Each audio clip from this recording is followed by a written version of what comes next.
बोले श्री सद्गुरुदेव भगवान की जय। विघ्नहर्ता श्री गणेश की जय।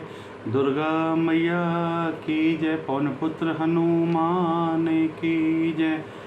आज 16 अप्रैल अष्टमी के परम पावन दिन इंदिरा गांधी स्टेडियम नई दिल्ली को बुक किया गया है 5 मई 2024 के विशाल कार्यक्रम के लिए। और इस स्टेडियम को बुक करने से पहले बहुत सारी जगह को और भी जगहों को सब कुछ देखा गया, बहुत ग्राउंड भी देखे गए। सारा विचार करने के बाद में अंत में इंदिरा गांधी स्टेडियम को ही करने का निर्णय लिया गया। उसके पीछे जो कारण भी था कि अभी मात्र 3-4 दिन पहले एक बहुत बड़े संत हैं जो देश विदेश में ख्याति है, और कारण भी है कि राजसत्ता का पूरा सहयोग है उन्हें। उनका कार्यक्रम करवाया गया इसी ग्राउंड, इसी हॉल में जो हमने बुक किया है, बहुत बड़ा है। और उसमें जिन्हें सांसद का टिकट मिला है ऐसे लोग भी आए, और जो पीछे अभी सत्ता में जो बड़े नेता, बड़े चेहरे दायित्व वाले, वो भी उपलब्ध थे। और इसी हॉल में बड़ा कार्यक्रम कराया गया। तथा इसके अलावा यही 21-22 अप्रैल 2 दिन का राज सत्ता और धर्म सत्ता का संगम इसी हॉल में होने वाला है।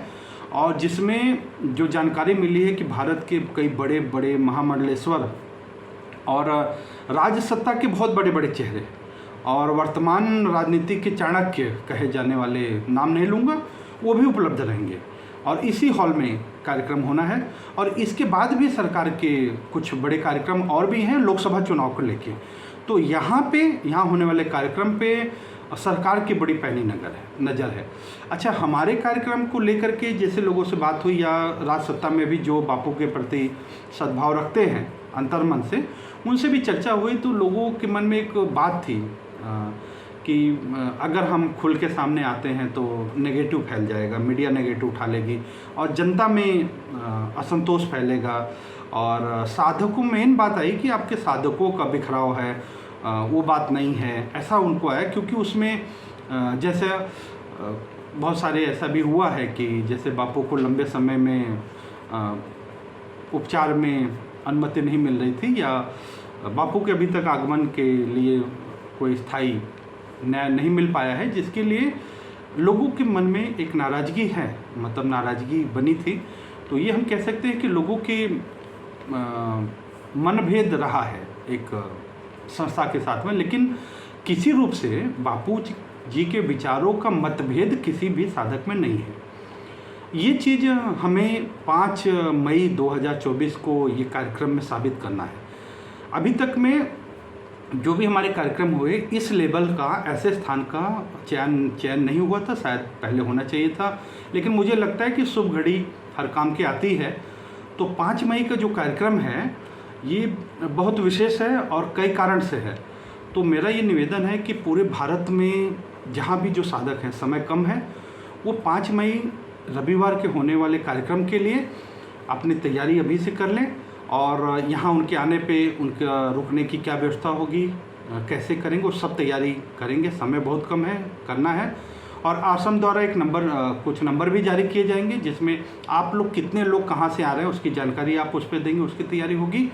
और ये मेरा विशेष निवेदन है, प्रार्थना भी है कि एक घर से कदम बाहर निकालें तो एक महासंकल्प लेके निकालें कि अब की बार बापू बाहर। और एक चीज़ का भी हमें ध्यान रखना है कि जैसे अभी बापू के स्वास्थ्य के लिए, इलाज के लिए हमें अनुमति मिली है, एक बार मिली फिर मिल गई अभी, तो हम कोई विरोध नहीं करने जा रहे हैं। लेकिन अगर हम लोकतंत्र में कहें या संविधान में भी कहें तो हमारा अधिकार है कि हमारी जो मांग है, सच्चाई है, उसे हम समाज के सामने कह सकते हैं और कहना ही चाहिए। और ये स्थान, कार्यक्रम बहुत सोच समझ के रखा गया है। इसकी सफलता तभी निर्धारित होगी जब हम सभी लोग सामूहिक रूप से इकट्ठा होकर के और इस कार्यक्रम को सफल बनाएंगे। और मेरा निवेदन है कि जहाँ पे भी जो लोग हैं अभी से उत्साह से लग जाएं, दूसरे को बताने में लग जाएं, तैयार करने में लग जाएं कि दिल्ली चलो, अब की बार बापू बाहर का शुभ संकल्प हो। और गुरुदेव का शुभ आशीर्वाद, सभी का शुभ संकल्प, हमें सफलता जरूर जरूर जरूर मिलेगी, ऐसा मेरे मन में आत्मविश्वास है। और सभी साधकों का शुभ संकल्प है और गुरुदेव का आशीर्वाद सभी के साथ है। हम सब बड़े ही मतलब मैं कहता हूँ ईमानदारी से और गुरुदेव के लिए सोच रख के अभी से सेवा में लग जाए और अगली सूचना का पूरा ध्यान रखें। हरिओम।